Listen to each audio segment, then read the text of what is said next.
நொடியில் பார்வதி தேவி எவ்வாறு விஸ்வரூபம் எடுத்தார் தெரியுமா? பிரம்மாவின் 5வது தலையை தனது திரிசூலத்தால் கொய்தார். ஆனால் அதனால் ஒரு பயங்கரமான சாபம் ஏற்பட்டது. பிரம்மாவின் அந்தச் சிரசு கபாலம் சிவபெருமானின் கரத்திலேயே ஒட்டிக்கொண்டது. எவ்வளவு முயன்றும் அது அவரை விட்டு நீங்கவில்லை. பிரம்மஹத்தி தோஷம் அவரை சூழ்ந்தது. சிவபெருமான் பிச்சாடனராக உலகம் முழுவதும் அலைந்தார். ஆனால் கபாலம் அவரை விடாமல் தொடர்ந்திருந்தது. இதைக் கண்ட பார்வதி தேவி மனம் வருந்தினார். தம் கணவரை இந்தச் சாபத்திலிருந்து விடுவிக்க வேண்டும் என தீர்மானித்தார்.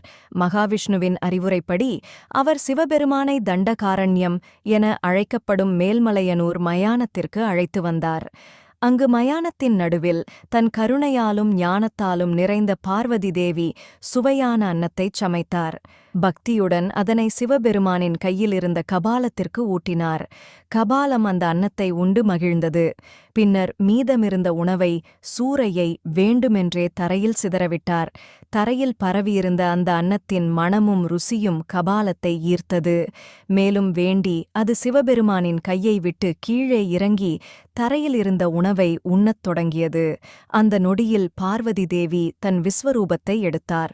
அவர் ஆக்ரோஷமான அங்காள பரமேஸ்வரி வடிவம் எடுத்தார்.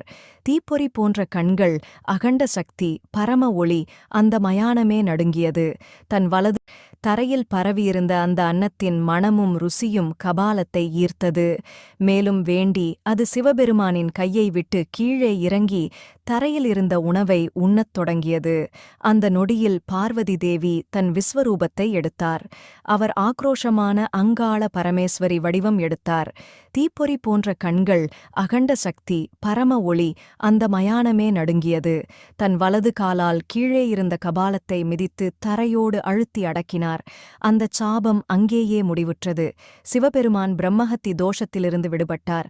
அவ்விடமே இன்று மேல்மலையனூராக விளங்கி அங்காள பரமேஸ்வரி அருளால் பக்தர்களுக்கு வரங்கள் வழங்கும் புனிதத் தலமாகத் திகழ்கிறது.